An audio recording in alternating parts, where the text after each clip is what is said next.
Sertoli cells ज्या आहेत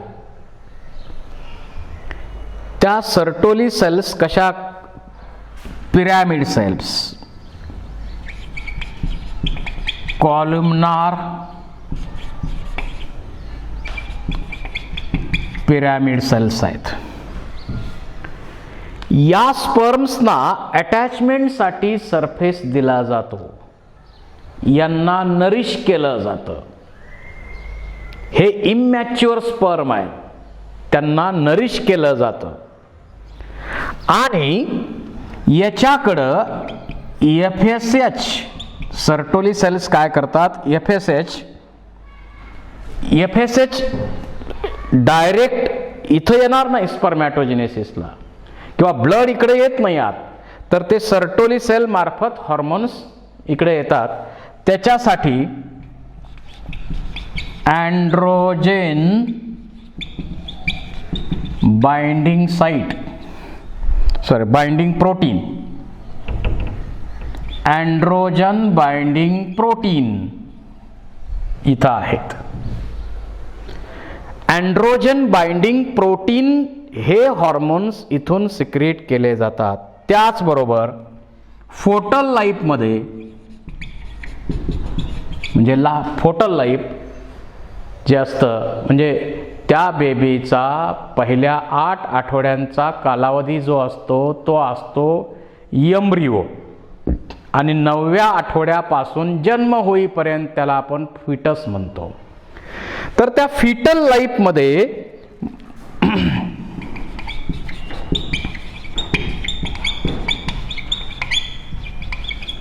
म्युलॅरियन hormone secrete केलं जातं आणि त्याचबरोबर यामधून इनहिबिन जे हार्मोन FSH सिक्रीशन, FSH जे आहे ते रेग्युलेट करतं. सर्टोली या सायंटिस्टच्या नावावरून यांना नाव दिलेलं आहे. कॉल्युमनार आहेत, पिरॅमिडल आहेत आणि यांच्याकडं FSH जे आहे ते इथून आत येणार आहे, त्याच्याकडं रिसेप्टर्स आहेत त्याचे.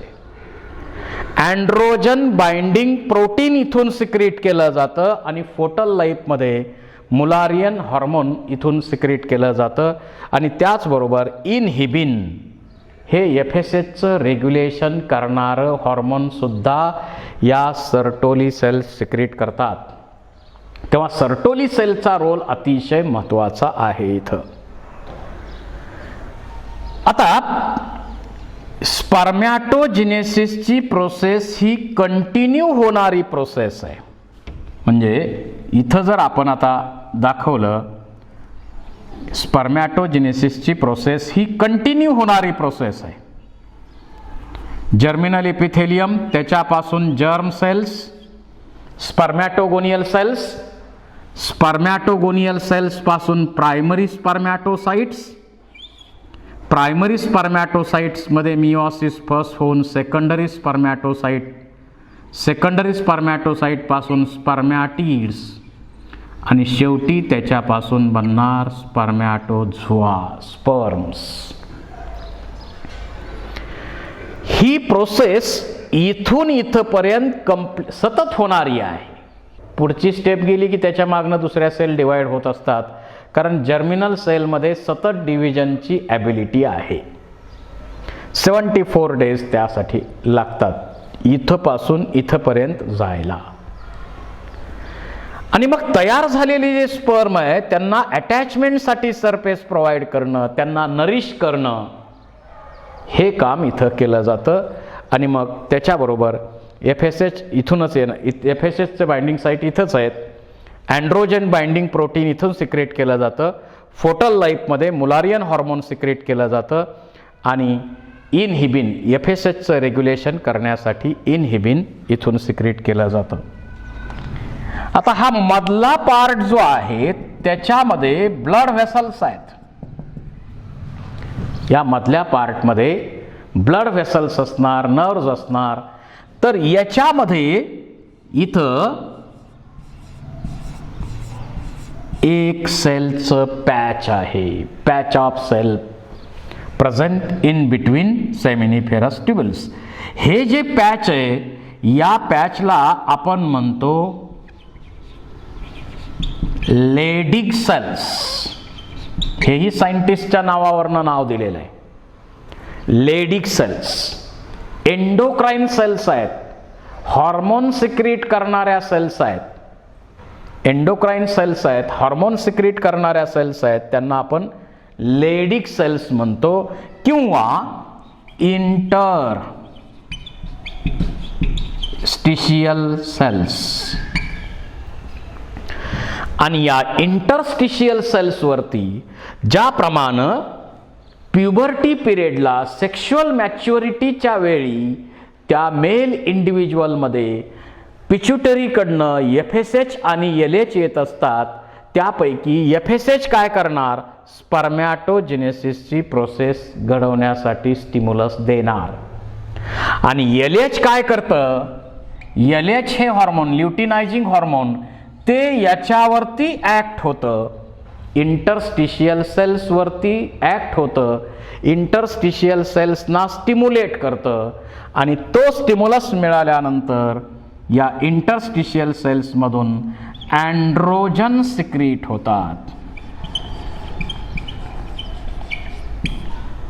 It secretes अँड्रोजन्स.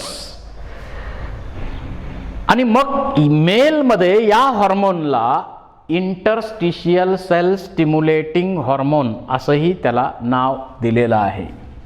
Interstitial cell stimulating hormone असंही नाव त्याला दिलेलं आहे मेलमध्ये फक्त. कारण प्युबर्टी पिरियडला या इंटरस्टिशियल सेल्सना स्टिम्युलेट करतं आणि इंटरस्टिशियल सेल्स काय करतात, अँड्रोजन सिक्रीट करतात. अँड्रोजनमध्ये अनेक हॉर्मोन्स येतात, ग्रुप आहे हॉर्मोनचा तो. त्याच्यामध्ये टेस्टोस्टेरॉन, अँड्रोस्टिनोडायोन हे मेन आहे.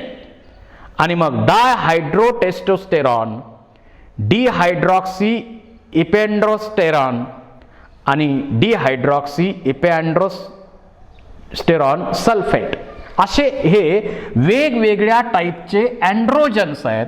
पण त्याच्यामधलं मेन आहे टेस्टोस्टेरॉन. त्यातल्या त्यात मेन जे आहे ते टेस्टोस्टेरॉन आहे. तर हे अँड्रोजन प्युबर्टी पिरियडला सिक्रीट केले जातात आणि त्याच्यामुळं त्या मेलमध्ये सेकंडरी सेक्शुअल कॅरेक्टर डेव्हलप होऊ लागतात. It is responsible for testosterone is responsible for, हे स्टिरॉइड हॉर्मोन आहे, it is responsible for controlling of secondary sexual characters in mail.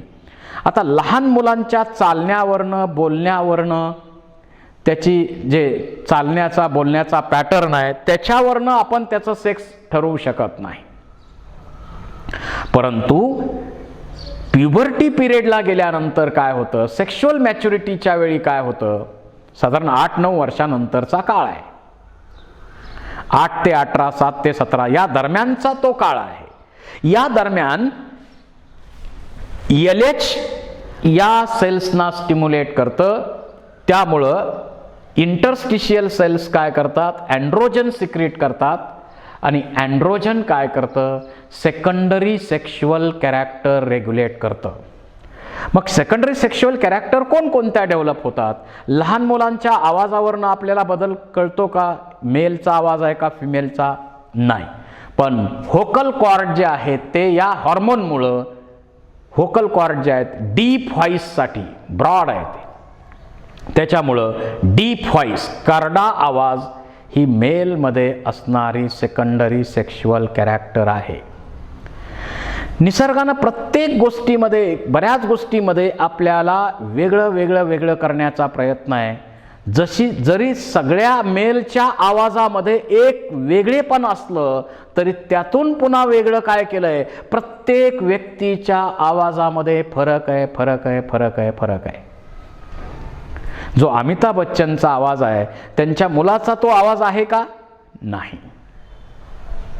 प्रत्येकाच्या आवाजामध्ये फरक आहे. तो तो हेरिडिटीचा भाग आहे किंवा त्याच्यामध्ये जेनेटिक्स समजा येईल. परंतु आवाजामध्ये बदल, मेलचा आवाज, करडा आवाज ही मेलची सेकंडरी सेक्शुअल कॅरेक्टर आहे.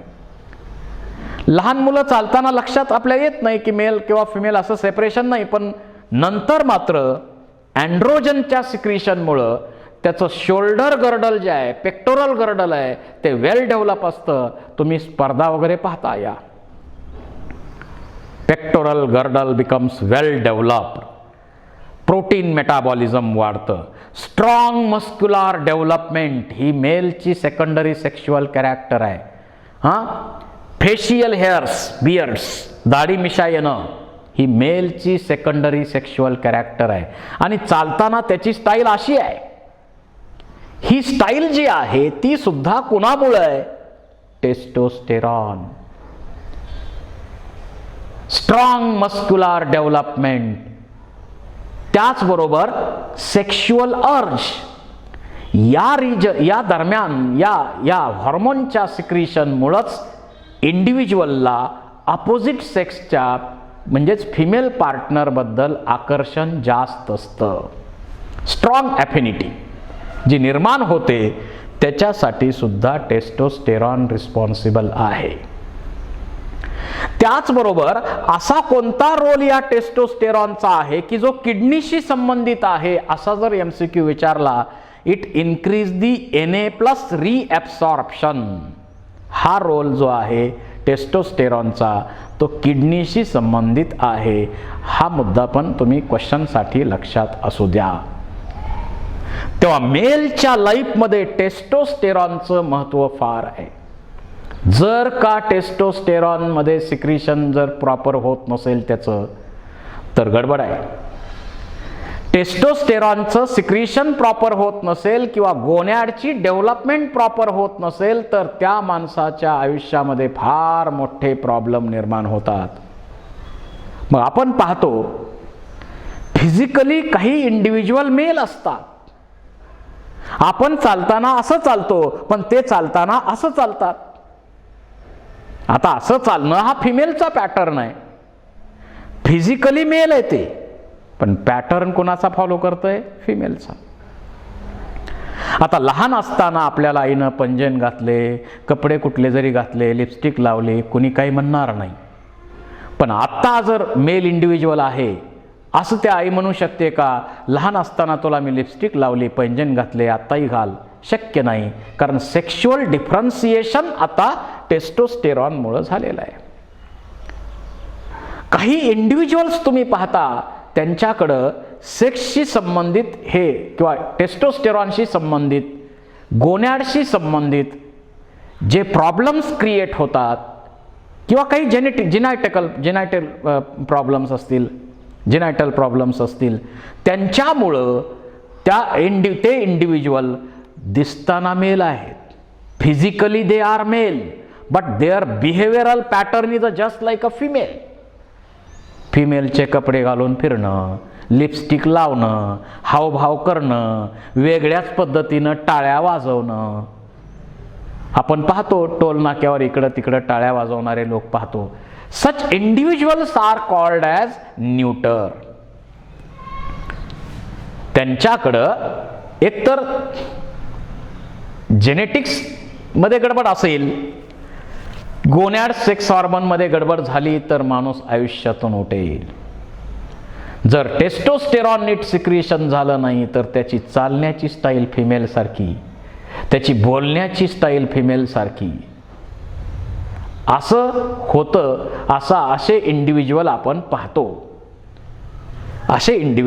पाहतो. त्यामुळं मेलच्या लाईफमध्ये टेस्टोस्टेरॉनचं फार फार फार महत्त्व आहे. काय रोल आहे? सेकंडरी सेक्शुअल कॅरेक्टर डेव्हलप होतात. त्यामुळं फेशियल हेअर्स, दाढी मिशा येणं, pubic hairs, strong muscular development, pectoral गर्डलची डेव्हलपमेंट व्यवस्थित होते, प्रॉपर म्हणजे स्ट्रॉंग होते. आवाजामध्ये बदल होतो. फिमेल पार्टनर बद्दल आकर्षण जास्त निर्माण होतं. या सर्वांच्या मागं कोणतं हॉर्मोन आहे तर ते आहे टेस्टोस्टेरॉन. तर इथं स्पर्म प्रोडक्शन होऊन मेल गॅमेट्स तयार होणं, स्पर्मॅटोजेनेसिस प्रोसेस, आणि त्याचबरोबर इंटरस्टिशियल सेल्स ज्या आहेत त्या अँड्रोजन सिक्रेट करतात. या असे हे दोन महत्त्वाचे रोल आहेत टेस्टिसचे. दोन महत्त्वाचे रोल टेस्टिसचे. एक तर स्पर्म तयार करणं, प्युबर्टी ऑनवर्ड्स आयुष्यभर तयार होणार स्पर्म, आणि टेस्टोस्टेरॉन किंवा अँड्रोजनचं सिक्रिशन करणं, असे दोन महत्त्वाचे रोल आहेत या टेस्टिसचे. This is about pair of testis and its role. आपण स्टडी करत आहोत मेल रिप्रोडक्टिव्ह सिस्टीम. त्यामध्ये आत्तापर्यंत आपण स्टडी केला स्क्रोटल सॅक्स काय आहेत. स्क्रोटल सॅकमध्ये पेअर ऑफ टेस्टिस कशा आहेत, टेस्टिसचं इंटरनल स्ट्रक्चर सेक्शनल व्ह्यूमध्ये कसं आहे, टीएस ऑफ टेस्टिस नंतर त्याच्यामध्ये कोणकोणते कंपोनंट येतात, आणि टेस्टिसचे फंक्शन्स काय, या सर्वांचा आपण आत्ता स्टडी केलेला आहे. एकूणच टेस्टिसमध्ये स्पर्म प्रोडक्शन होतं आणि ते स्पर्म इपिडायडॅमिसमध्ये जाऊन त्याचा स्टोरेज केला जातो टेल ऑफ इपिडायडॅमिसमध्ये. याबरोबरच या टेस्टिसमधून अँड्रोजन सिक्रीट होतात आणि त्यापैकी मेन अँड्रोजन आहे टेस्टोस्टेरॉन. पेअर ऑफ टेस्टिस नंतर आपण स्टडी केला पेअर ऑफ इपिडायडॅमिसचा. या इपिडायडॅमिसच्या टेल रिजन पासून, इपिडायडॅमिसच्या टेल रिजन पासून एक डक्ट अराइज होते. ती डक्ट अशी वरती येते. या डक्टला म्हणायचं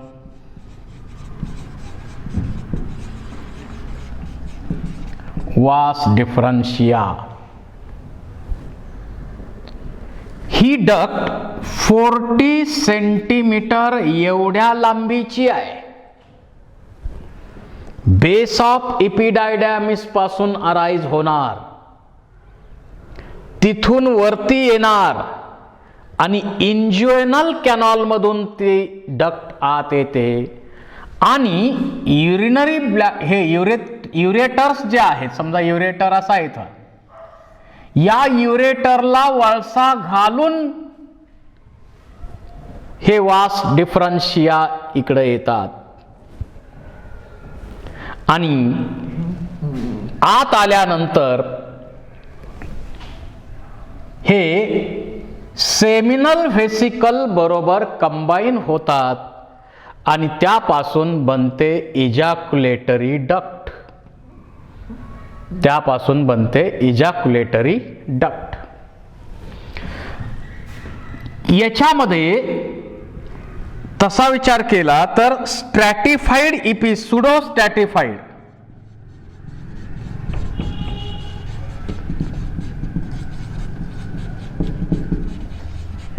इपिथेलियम आहे, सुडो स्ट्रॅटिफाईड इपिथेलियम आहे. त्याचबरोबर यामध्ये स्टिरिओसिलिया पण असतात. पेरिस्टाल्टिक मोमेंट यामध्ये होते आणि त्या मोमेंटनं स्पर्म वरच्या दिशेनं नेले जातात. वरच्या दिशेनं स्पर्म नेले जातात. तर याचं काम आहे स्पर्म कॅरी करणं. इजॅक्युलेशनच्या प्रोसेसमध्ये स्पर्म कॅरी करणं हे एकमेव फंक्शन या वास डिफरन्शियाचं आहे. मेलमध्ये जे फॅमिली प्लॅनिंगचं ऑपरेशन केलं जातं त्यामध्ये वास डिफरन्शिया कट करणार आणि कट करून तो बांधणार. Cutting and tying of vas deferentia, and this operation is called as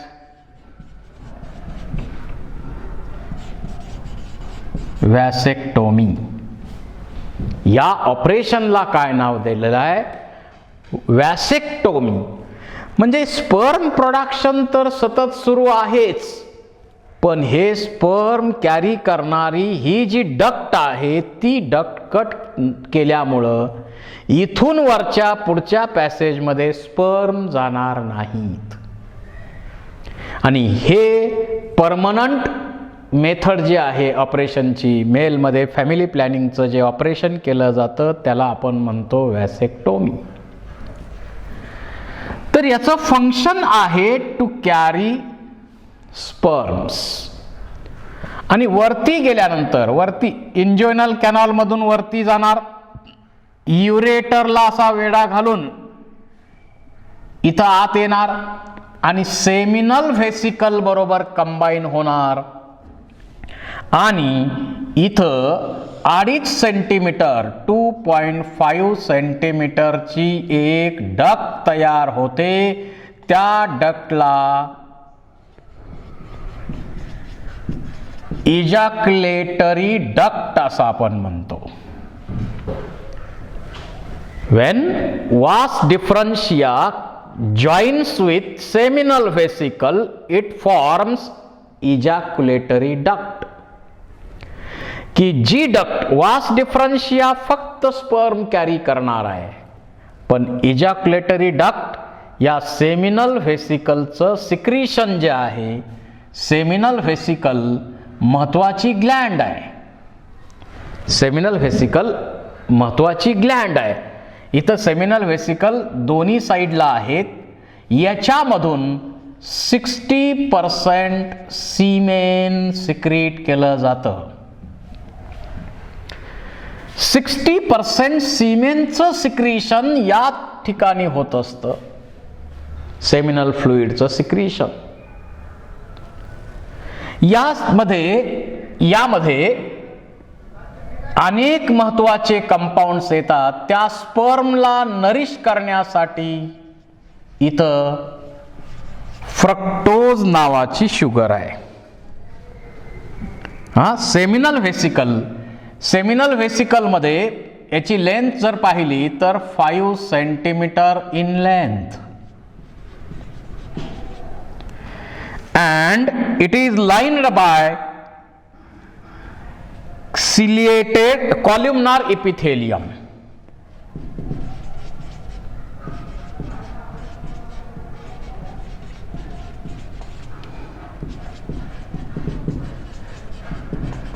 कॉल्युमनार इपिथेलियमचं लाइनिंग या सेमिनल व्हेसिकलमध्ये आहे.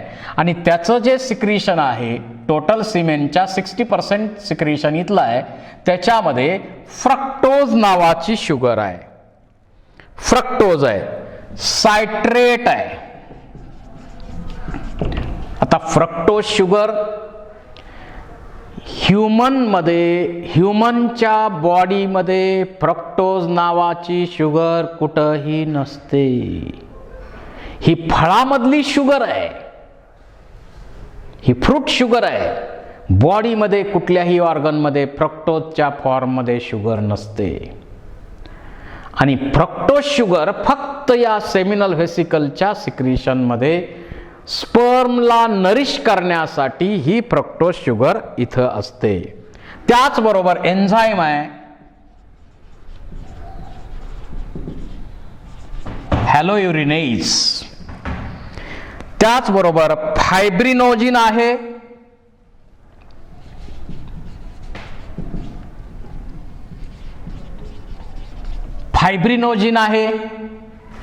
फायब्रिनोजिन काय करणार आहे? कोॲग्युलेशन ऑफ सीमेन. जे सीमेन आहे त्याचं कोॲग्युलेशन करण्याचं काम फायब्रिनोजिन करणार. त्याचबरोबर याच्यामध्ये प्रोस्टाग्लॅंडिन पण आहे.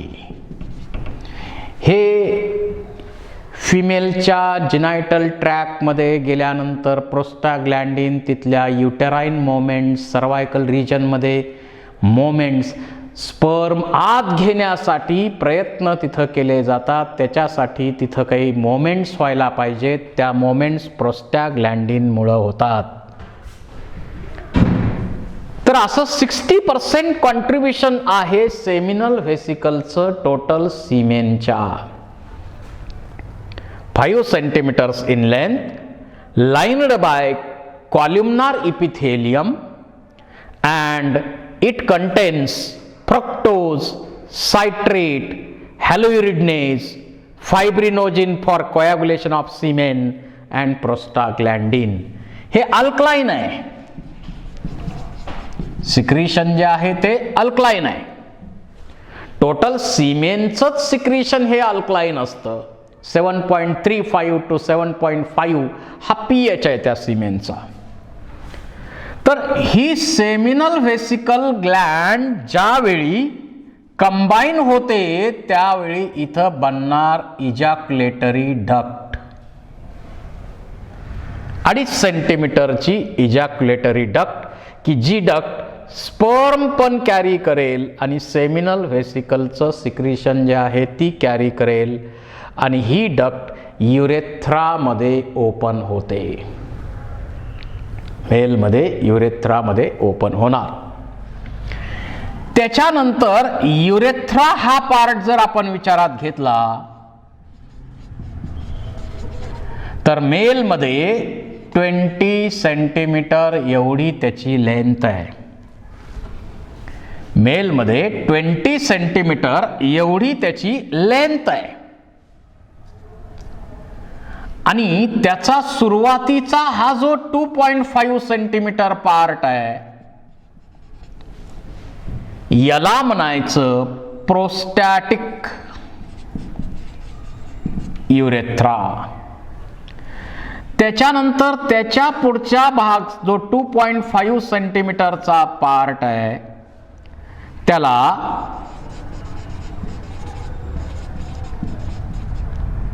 मेम्ब्रॅनस युरेथ्रा म्हणायचं. आणि राहिलेला हा जो 15% पार्ट आहे पेनाइल युरेथ्रा असं आपण त्याला म्हणतो. So urethra is about 20 centimetres in length. First 2.5 centimeter part is called as prostatic urethra. Second 2.5 centimeter part is membranous urethra. And next 15 centimeter part is called penile urethra. अशा प्रकारे युरेथ्राचे 3 महत्वाचे भाग केलेले आहेत. आता मेल मध्ये युरेथ्रा लॉंग आहे, 20 centimetre आहे आणि युरिनेशन च्या प्रोसेसमध्ये युरिन कॅरी करणं आणि कॉप्युलेशनच्या प्रोसेसमध्ये सीमेन कॅरी केलं जातं. म्हणजे युरिन पण यातून कॅरी केलं जाईल, सीमेन पण इथून कॅरी केलं जातं आणि म्हणून याला काय नाव दिले? युरिनो जिनायटल डक्ट. आणि त्याचं ओपनिंग जे इथं आहे ते युरिनो जिनायटल ओपनिंग किंवा युरेथ्रल ऑरफाइस. आता इथं या युरेथ्रामध्ये, इथं युरेथ्राच्या या भागामध्ये सुरुवातीचा पार्ट आहे. या भागामध्ये इथं जी ग्लँड आहे, ही जी ग्लँड आहे या ग्लँडला आपण म्हणतो प्रोस्टेट ग्लँड. सिंगल आहे प्रोस्टेट ग्लँड आणि ही ग्लँड 15 ते 20 मायक्रो ओपनिंगच्या साह्यानं या युरेथ्रामध्ये ओपन होते. आणि प्रोस्टेट ग्लँड जी आहे ती साधारण 30% कॉन्ट्रीब्यूट करते सीमेनमध्ये. 30% कॉन्ट्रीब्यूट करते सीमेनमध्ये. आणि याच्यामध्ये सुद्धा जे सिक्रिशन आहे ते स्लाइटली अल्कलाइन सिक्रिशन आहे. काही ठिकाणी ऍसिडिक म्हटलंय थोडंसं, परंतु स्लाइटली अल्कलाइन सिक्रिशन आहे. यामुळे मध्ये सुद्धा स्पर्मची मोबिलिटी मेंटेन केली जाते. फायब्रोलायसिन हे सीमेन लिक्विफाय करण्याचं काम केलं जातं. तिथं कोॲग्युलेशनसाठी फायब्रिनोजेन आहे. इथं फायब्रोलायसिन कशासाठी आहे? लिक्विफिकेशन ऑफ सीमेन. त्याचबरोबर याच्यामध्ये ऍसिड फॉस्फेटेज आणि इतरही एन्झाईम्स असतात. तर या ग्लँडचं 30% कॉन्ट्रीब्युशन आहे. ओल्ड एज मध्ये ही ग्लँड एनलार्ज होते. काही वेळा या ग्लँडचा कॅन्सर होतो आणि त्यामुळं ती ग्लँड रिमूव्ह केली जाते. प्रोस्टेट कॅन्सर आपण त्याला म्हणतो. तर या टोटल सेमिनल फ्लुइडच्या 30% काय झालं? Prostate ग्लँडचं secretion. 60% काय झालं? 60% सेमिनल व्हेसिकलचं सिक्रिशन. म्हणजे सेमिनल व्हेसिकलचं सिक्रिशन 60%, प्रोस्टेट ग्लँडचं सिक्रिशन 30%, आणि मग राहिलेले स्पर्म्स जे आहेत ते 10%. अशा प्रकारे सेमिनल फ्लुइडचं डिस्ट्रीब्युशन दिसतं आपल्याला. सेमिनल फ्लुइडचं डिस्ट्रीब्युशन अशा प्रकारचं आहे. त्याच्यानंतर त्याच्या खाली इथं काउपर्स ग्लँडची पेअर आहे. या ग्लँडला आपण काय म्हणतो? तर इकडे घेतो मी.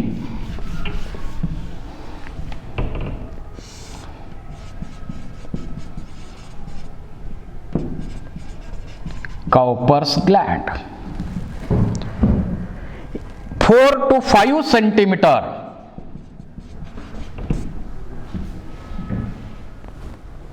काउपर्स ग्लँडची पेअर आहे. या मेम्ब्रॅनस युरेथ्रामध्येही असते आणि यांच्यामधून जे सिक्रिशन होतं हे फ्लुइड सिक्रिट होतं. हे फ्लुइड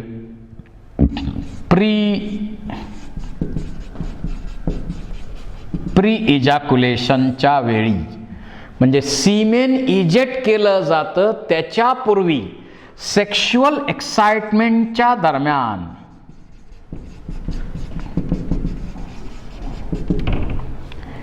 जे फ्लुइड इथून इजेक्ट केलं जातं हे काउपर्स ग्लँडचं सिक्रिशन आहे. मग तुम्ही म्हणाल सीमेनमध्ये ह्याचं कॉन्ट्रीब्युशन आहे का? नाही. Before it is released before the ejaculation of semen. कारण हे अल्कलाइन आहे आणि त्याच्यामुळं या युरेथ्रा म्हटलं की त्याच्यामधून युरिन बाहेर पडलेलं आहे. युरिनमध्ये युरिक ॲसिड आहे आणि हिप्युरिक ॲसिड आहे. सगळे असे ॲसिड आहेत. त्याच्यामुळं हा ट्रॅक कसा आहे? ॲसिडिक आहे. आणि ॲसिडिक ट्रॅक न्यूट्रलाइज करण्याचं काम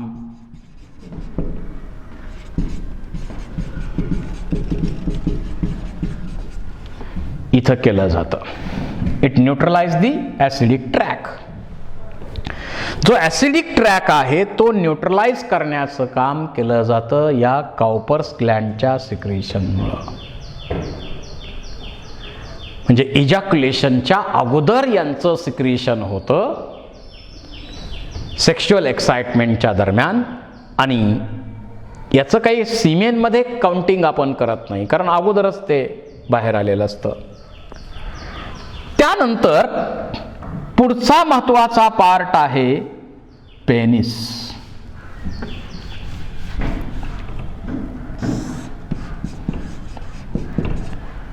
कॉप्युलेटरी ऑर्गन इन मेल.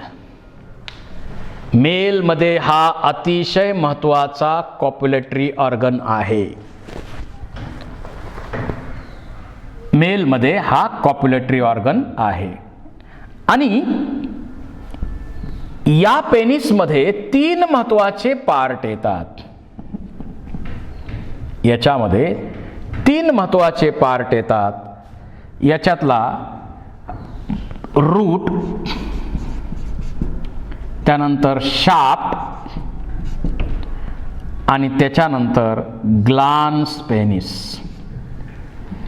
साधारणतः 7.5 ते 17 सेंटीमीटर एवढी याची लांबी आहे. 7.5 ते 17 सेंटीमीटर एवढी याची लांबी आहे. मेलचा कॉप्युलेटरी ऑर्गन आहे पेनिस. ह्याच्यामध्ये रूट, सुरुवातीचा जो पार्ट आहे तो रूट आहे, मधला भाग आहे तो शाफ्ट आहे, आणि हा जो पार्ट आहे याला आपण म्हणू ग्लान्स पेनिस. यातूनच युरेथ्रा पुढे पास झालेला असतो. आता हे जे टीप आहे, ग्लान्स पेनिस म्हणतो आपण याला, हायली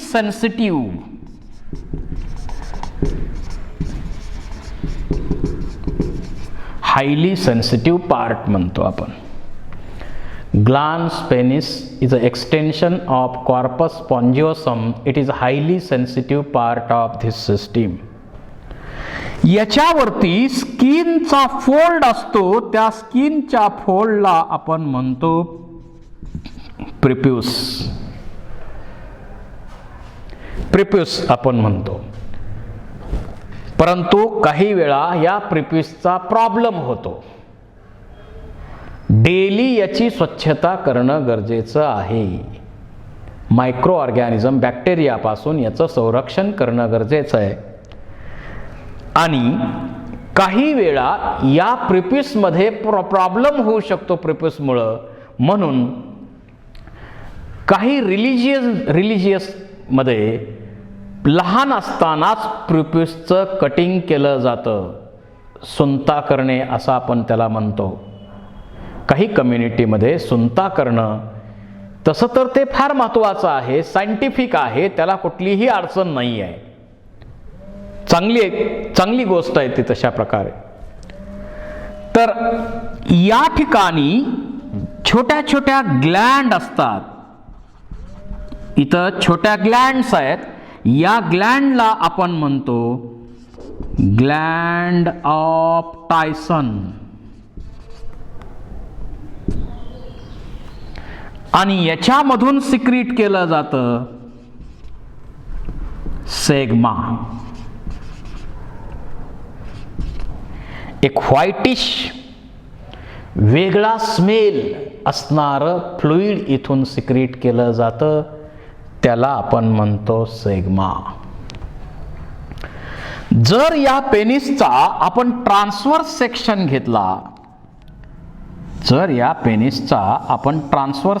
घेतला, तर त्याच्यामध्ये असे 2 मासेस, बंडल्स आहेत. कॉन्ट्रॅक्टाईल मसलचे बंडल्स इथं 2 आहेत. याला आपण म्हणतो कॉर्पस कॅव्हर्नोसा. याचे असे 2 बंडल आहेत. आणि त्याच्या खालच्या बाजूला इथं आणखी एक महत्वाचा बंडल आहे. त्याला आपण म्हणूया कॉर्पस स्पॉन्जिओसम. आहे. याच कॉर्पस स्पॉन्जिओसम मधून युरेथ्रा पास होतो.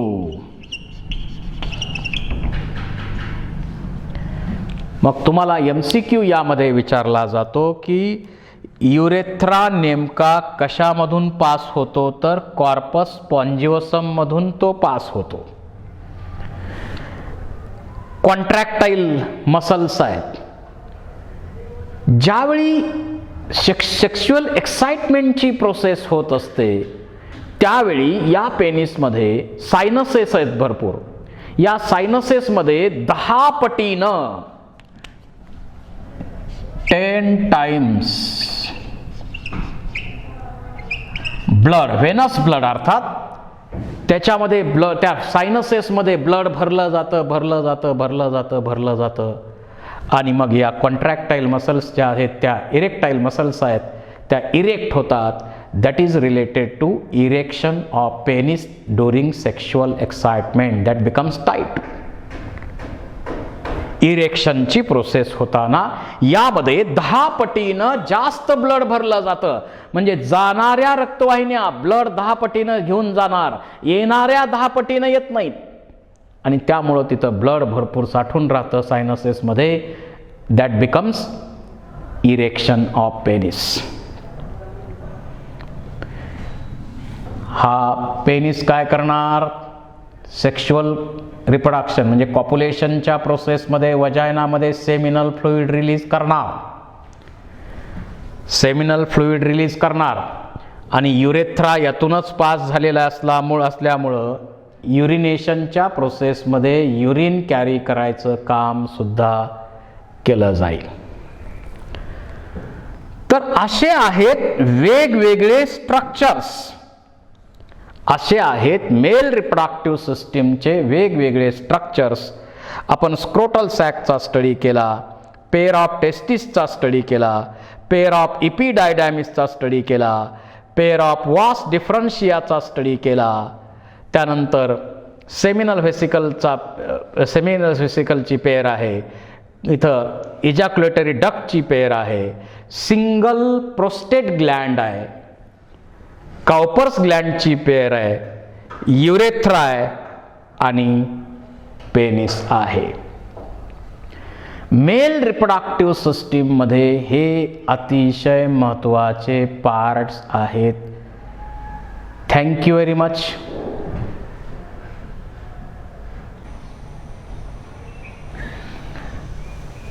फिमेल रिप्रोडक्टिव्ह सिस्टीम ज्याप्रमाणे मेलमध्ये मेल रिप्रोडक्टिव्ह सिस्टीम आणि त्या रिप्रोडक्टिव्ह सिस्टीममध्ये स्पर्म्स तयार होतात, मेल सेक्स हॉर्मोन्स तयार होतात आणि स्पर्म रिलीज करण्यासाठी वेगवेगळे ऑर्गन्स पण त्याच्यामध्ये असतात. फिमेलमध्ये आहे female reproductive system and female reproductive system consists of pair of ovary.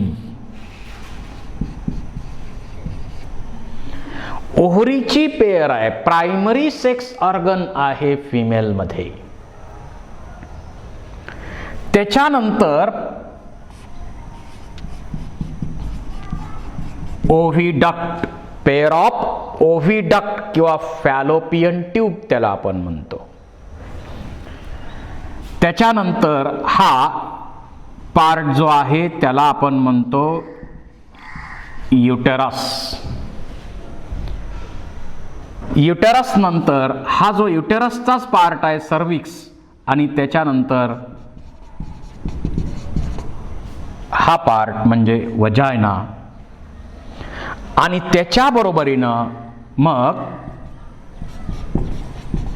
External जिनायटिलिया असणार आणि त्याचबरोबर ॲक्सेसरी ग्लँड्स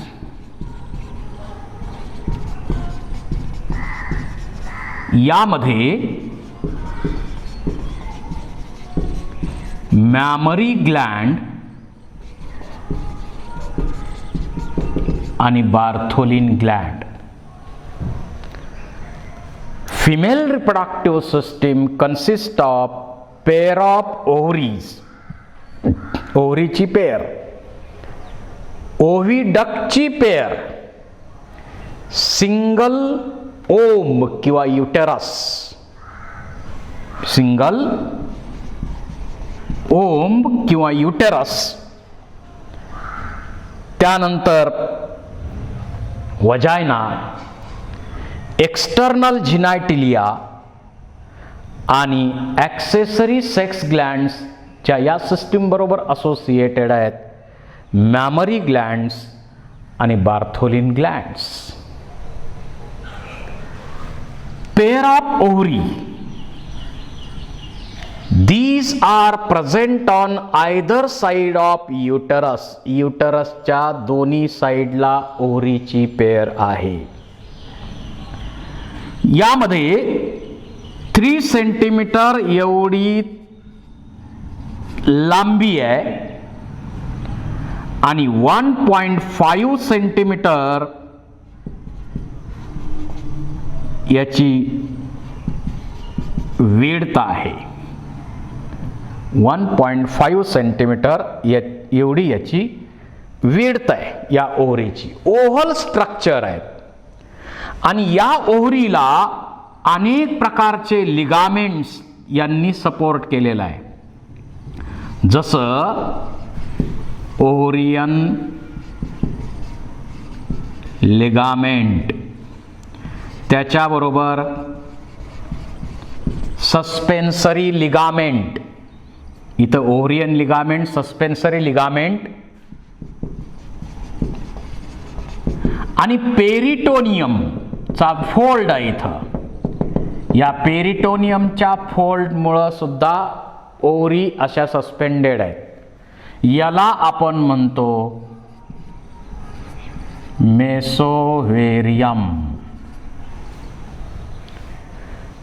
एवढ्या सर्वांचं म्हणजे ovarian ligament, सस्पेन्सरी ligament, मेसोव्हेरियम, peritoneal fold आहे. या सर्वांचा सपोर्ट आहे ओव्हरीजना. हे प्रायमरी सेक्स ऑर्गन्स आहेत. मेसोडर्मल ओरिजिन आहे. मेसोडर्मल ओरिजिन आहे आणि या ओव्हरीमधून फिमेल गॅमेट, ज्याला आपण काय म्हणू, फंक्शन काय याचे, तर फिमेल गॅमेट तयार करणे.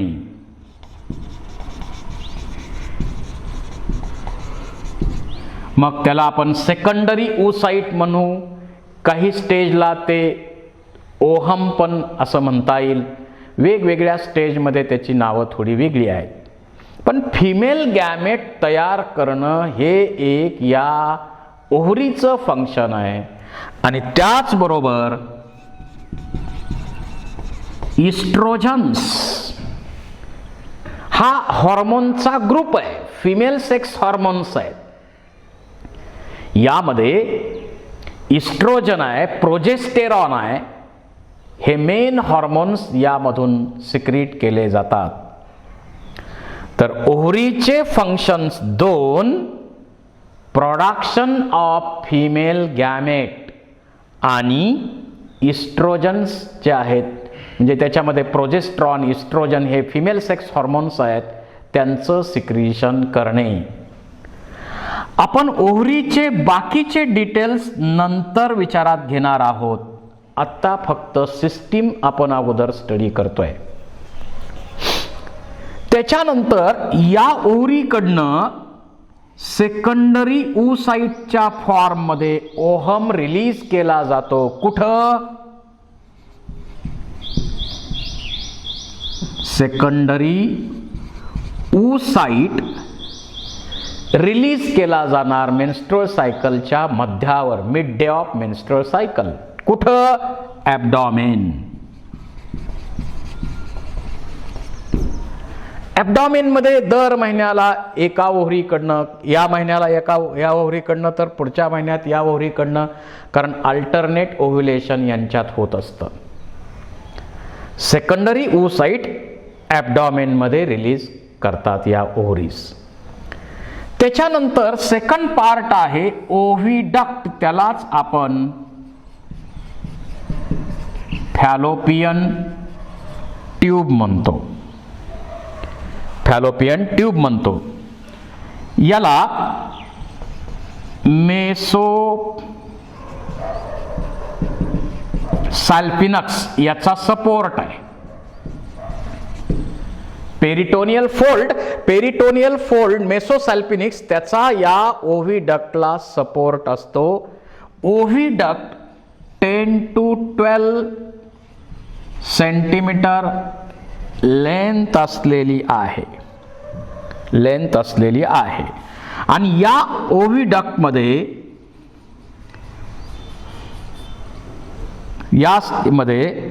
सिलिएटेड आणि ग्लॅन्डुलार इपिथेलियम आहे. इथं ग्लॅन्डुलार सेल्स सुद्धा आहेत. या फॅलोपियन ट्यूबचं सिक्रिशन सुद्धा महत्वाचं आहे. तर सिलिएटेड आणि ग्लॅन्डुलार इपिथेलियल सेल्सचं या ठिकाणी लाइनिंग आहे. This fallopian tube is differentiated into 3 parts. जो पार्ट या युटेरस बरोबर कनेक्टेड आहे त्याला आपण म्हणतो इस्थमस. हा मधला जो पार्ट आहे की ज्या ठिकाणी फर्टिलायझेशन होतं त्याला आपण म्हणतो ampulla. It is a site of fertilization and beginning of embryonic development. म्हणजे क्लिवेज फॉर्मेशनची प्रोसेस सुद्धा या ठिकाणी सुरू होते आणि फर्टिलायझेशन सुद्धा एम्पुला रिजन मध्ये होत असतं. त्याच्यानंतर हा पुढे गेल्यानंतर असा फनेल शेप्ड पार्ट दिसतो. याला म्हणायचं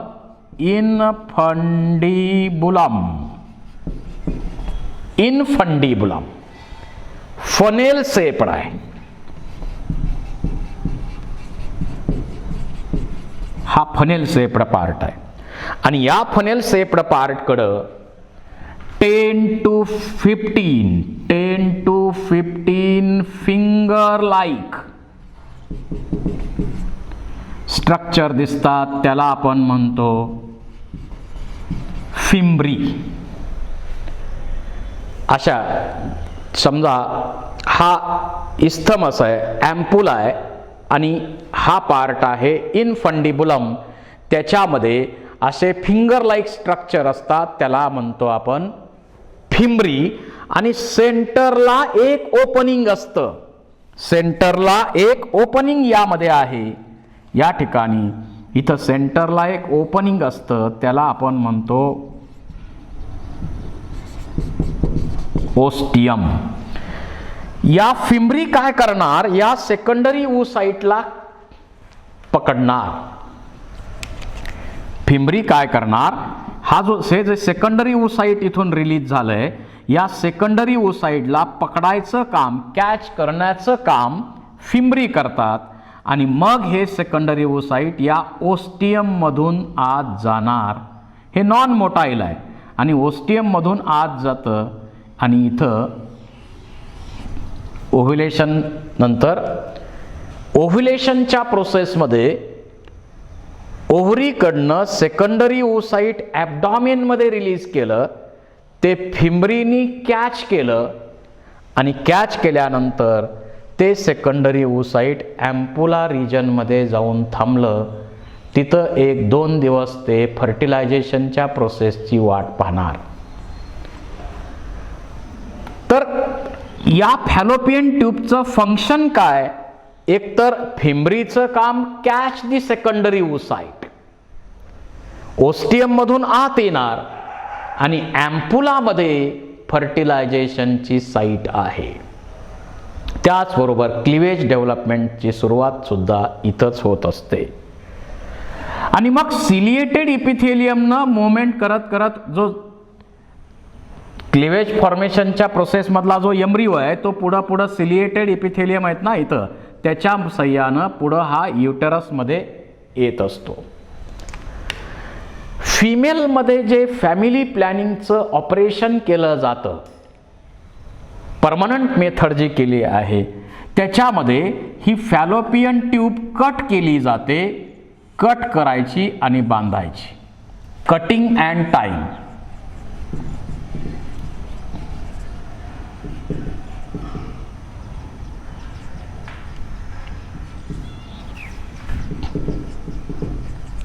कटिंग अँड टाईंग. कट करायची आणि बांधायची. या ऑपरेशनला नाव दिलेलं आहे, या कट करण्याच्या या ऑपरेशनला नाव दिलं आहे tubectomy. Cutting of fallopian tube, that is called as tubectomy. Permanent method आहे ही. बर्थ कंट्रोलसाठी जी परमनंट मेथड आहे ती ट्यूबेक्टोमी. मोठ्या प्रमाणात ट्यूबेक्टोमी या मेथडचा वापर केला जातो. पूर्वीच्या काळामध्ये ऑपरेशन मोठं असायचं, पण आत्ता ऑपरेशन छोटं आहे आणि त्यातही आणखी लेप्रोस्कोपी ही मायक्रो सर्जरी आत्ता यासाठी उपलब्ध आहे. मायक्रो सर्जरी उपलब्ध आहे. आता याच्यामुळं काय होणार, गॅमेट फिमेट गॅमेट इथं रिलीज होणार आहे, पण इकडून मेलकडनं जे स्पर्म रिलीज केले ते स्पर्म इकडं येऊ शकत नाहीत. म्हणजे दोन गॅमेटचं फ्युजन होऊ नये याच्यासाठी ही मेथड आपल्याला महत्त्वाची आहे. दोन गॅमेटचं फ्युजन होऊ नये यासाठी ही मेथड काम करते. फॅलोपियन ट्यूब नंतर हा तिसरा महत्त्वाचा पार्ट जो दिसतो आपल्याला, याला आपण म्हणतो युटेरस किंवा ओम किंवा हिस्टेरा अशी याला नावं आहेत. अशी याला नावं आहेत. याची लांबी किती आहे? 8 सेंटीमीटर लेंथ आहे. 8 सेंटीमीटर लेंथ आहे. 5 सेंटीमीटर ब्रॉड आहे आणि 2 सेंटीमीटर थिक आहे. 8 सेंटीमीटर एवढी याची लांबी आहे. 5 सेंटीमीटर ब्रॉड आहे आणि 2 सेंटीमीटर एवढा या युटेरसचा थिकनेस आहे. पेल्विक रिजनमध्ये हा मेन पार्ट आहे युटेरस. या युटेरसला सुद्धा ब्रॉड लिगामेंट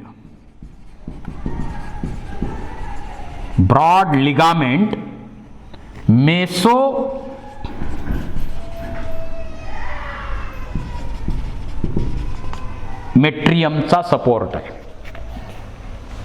हे हायली डिस्टेन्सिबल आहे. म्हणजे मोठं होऊ शकतं. जर प्रेग्नन्सीमध्ये हे युटेरस मोठं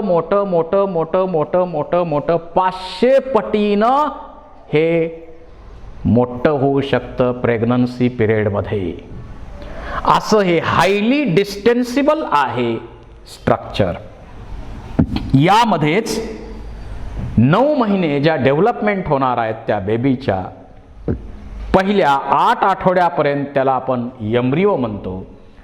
8 आठवड्यापासून जन्मापर्यंत आपण त्याला फीटस म्हणतो. जन्म झाला न्यूली बॉर्न जे बेबी असेल त्याला आपण इन्फंट म्हणतो. वेगवेगळ्या स्टेजला वेगवेगळी नावं आहेत.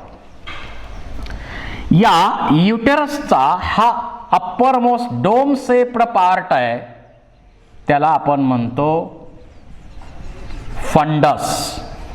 हा पार्ट आहे बॉडी आणि हा जो पार्ट आहे त्याला आपण सर्विक्स म्हणतो. फंडस डोम शेप्ड पार्ट दिसतो तो फंडस आहे. मधला मेजर पार्ट आहे तो बॉडीचा आहे आणि हा सर्विक्स पार्ट आहे. आता हे सर्विक्स जो आहे त्या सर्विक्समध्ये सर्वात जास्त पॉवरफुल मसल्स असतात. इथं इंटरनल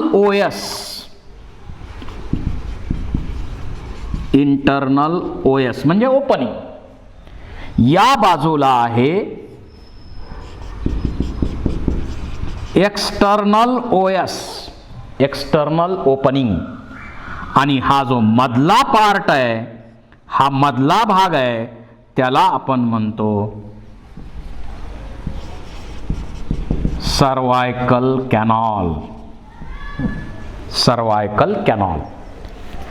ज्यावेळी मेलकडनं इथं सिमेन रिलीज केलं जाईल, त्याच्यामधले जे स्पर्म आहे, आता त्या सिमेनल फ्लुइडमध्ये प्रोस्टाग्लॅन्डिन आहे, त्यामुळे या युटेरस आणि सर्विक्सच्या मोमेंट्स सुरू होतात, आणि ते स्पर्म सिरिंज आपण जसं ब्लड काढून घेतो सिरिंजच्या साह्यानं, तशी सिरिंज ॲक्शन या ठिकाणी होत असते, आणि त्या मदतीनं स्पर्म या दिशेनं जात असतात.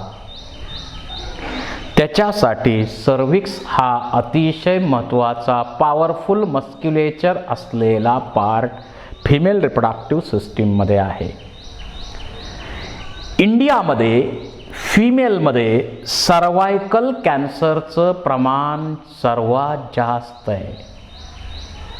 सर्विक्स कॅन्सर अनहायजिनिक कंडिशनमुळं सर्वायकल कॅन्सरचं प्रमाण इंडियामध्ये सर्वात जास्त आहे. या युटेरसचं लायनिंग आपण पाहिलं तर या युटेरसमध्ये सर्वात बाहेरचं लायनिंग जे आहे, कव्हरिंग जे आहे, याला आपण म्हणतो पेरीमेट्रियम.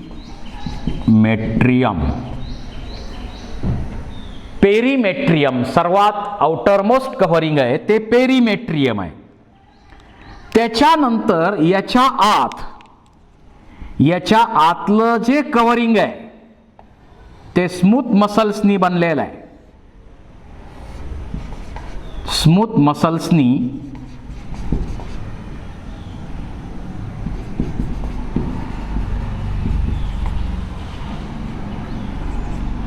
हे कव्हरिंग बनलं, त्याला आपण म्हणतो मायोमेट्रियम. आणि सर्वात आत जे आहे ते आहे हायली ग्लँडुलार आणि व्हॅस्क्युलार, ज्याच्यातून सिक्रीशन होतात, ते आहे एंडोमेट्रियम.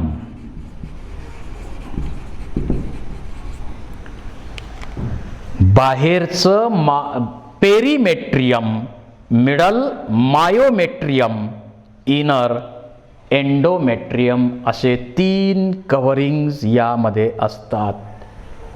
3 लाइनिंग्ज यामध्ये आहेत.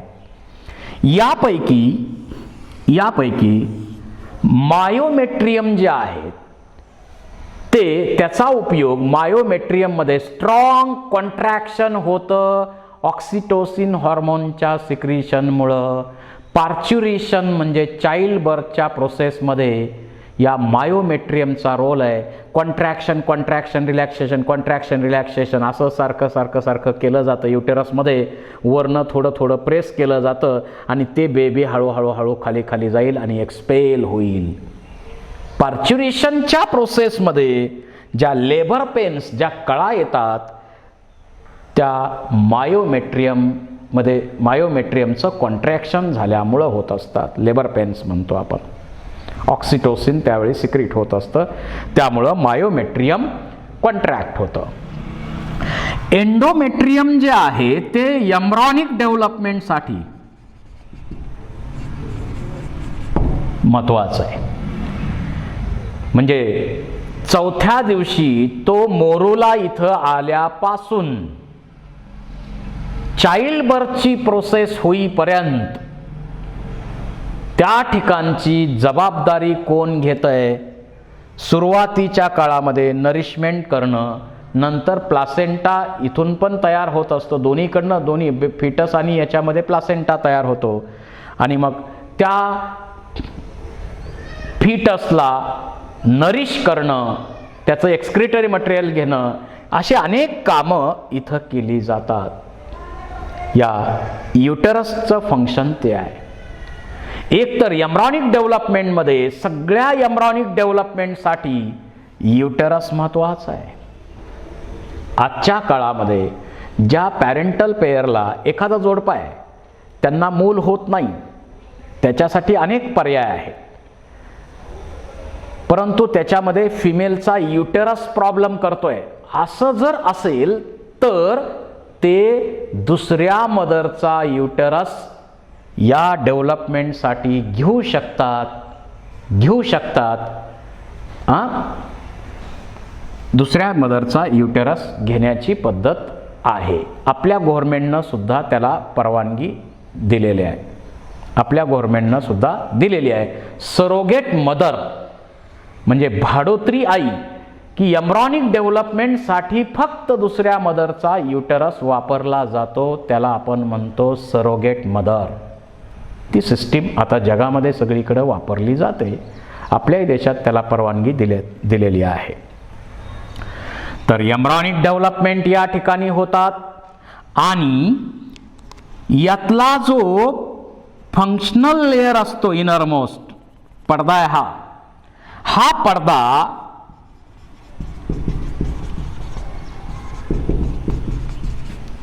सतत दर महिन्याला तयार होतो, पुन्हा ब्रेक होतो, तयार होतो, ब्रेक होतो, तयार होतो आणि तो डिस्चार्ज केला जातो मेन्स्ट्रुअल सायकलच्या प्रोसेसमध्ये. So it is a site of menstrual cycle also. हे झाले युटेरसचे फंक्शन्स. युटेरस नंतर पुढचा महत्त्वाचा पार्ट आहे फिमेलचा copulatory organ, vagina. Female copulatory organ vagina साधारण 7.5 ते 10 सेंटीमीटर, 10 सेंटीमीटर एवढी लांबी आहे आणि याच्यामध्ये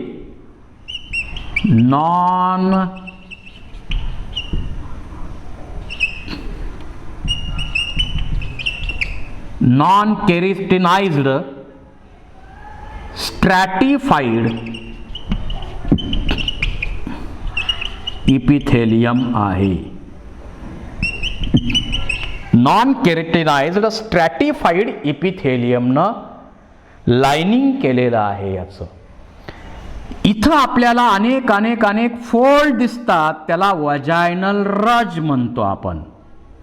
ह्या फोल्ड दिसतात, त्याला वजायनल रज असं नाव आहे. अनेक फोल्ड दिसतात, त्याला वजायनल रज आपण म्हणतो. आणि हा जो वजायना आहे तो ओपन होतो, त्याला वजायनल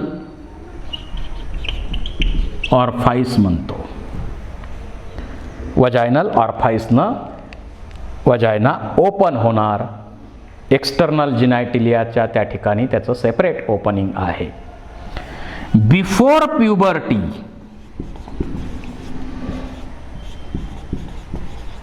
प्युबर्टीच्या पूर्वी या ओपनिंगच्या ठिकाणी एक पडदा असतो. त्या पडद्याला आपण म्हणतो हायमीन. हायमीन नावाचा पडदा आहे, कारण प्युबर्टी पूर्वी हा मार्ग बंद असतो. हायमीन पडदा त्याच्यावर असतो. परंतु पुन्हा ज्यावेळी मेन्स्ट्रुअल सायकल सुरू होईल,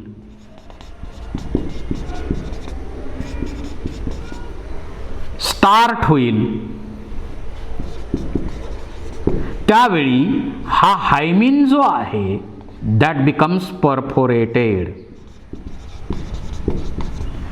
आणि सायकलिंग किंवा एक्झरसाइज कुठल्या केल्यामुळं तो rupture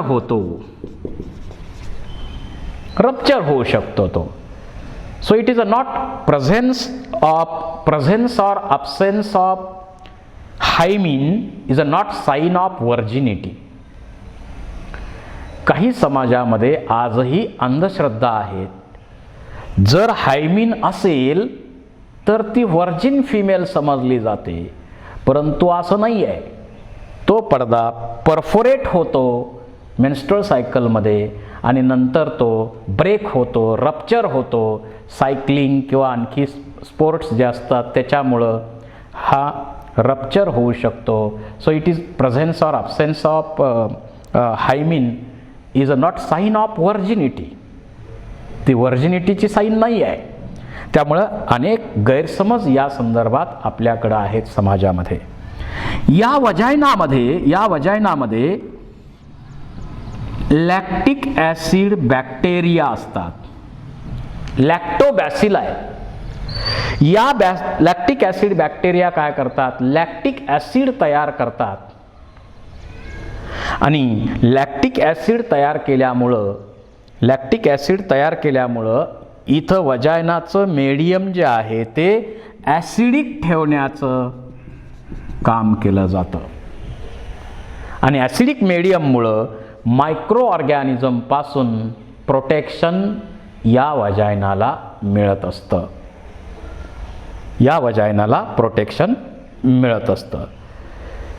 These are some main parts of female reproductive system. याच्या नंतरचे पार्ट आपण नेक्स्ट लेक्चरमध्ये स्टडी करू. Thank you very much.